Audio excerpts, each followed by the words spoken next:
Would you have purchased the Reddit IPO the day it came out?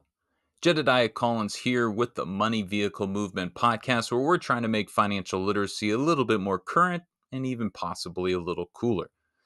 The IPO, initial public offering. The how do you even start investing in one of these things? Well, in investing, we learn risk equals reward. This is a principle of investing we cover here at Money Vehicle in the Do, Re, Mi sequence. How do you learn to read? ABC. How do you learn to sing? Do, Re, Mi. How do you learn to invest? Oddly, Do, Re, Mi as well, where Re equals return being risk. In Chapter 6, we look at the riskiest investments, and IPOs have to come to mind. An IPO, or initial public offering, is the first time the public can purchase shares of what was formerly a private company.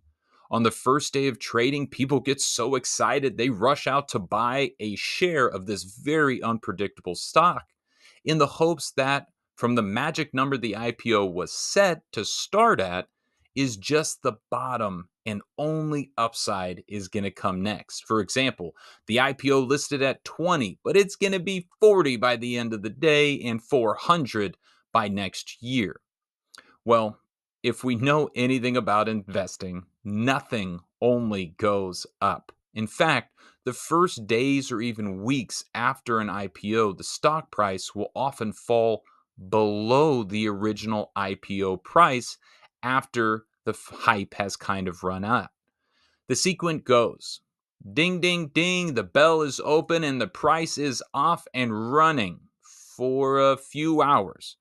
And then the excitement kind of wanes. People who were chasing the up begin to see the down, and many of which are retail or average investors who will now be eating the losses as the stock falls from the first day high to 20 or 30% below even the original list price.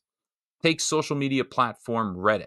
Its IPO is a great example when it started at $34 as the IPO, initial public offering. It went on a crazy run, skyrocketing up to almost $75 per share. Remember, these are retail investors, emotionally driven. The same group, Reddit, that really held up some of the meme stocks, well, they gathered together and they pushed the stock price to $75 per share.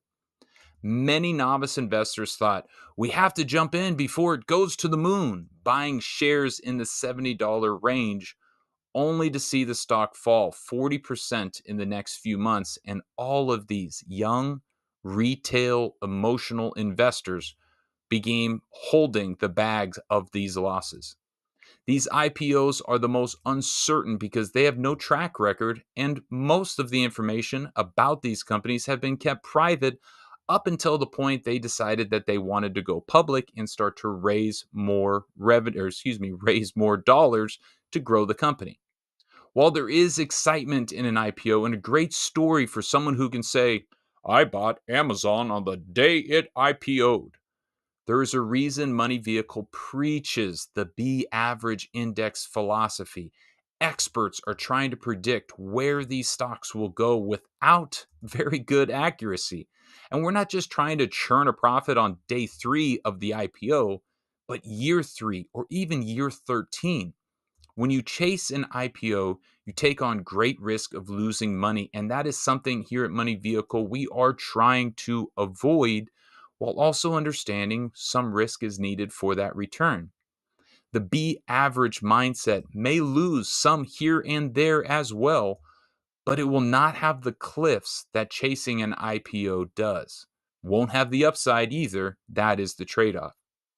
You can show people you speak money by being average, taking the average of what the market will give you, not chasing the emotional driven pieces of things like an IPO.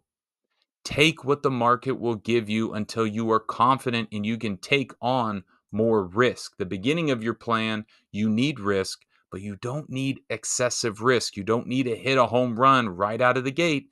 Just get on base first.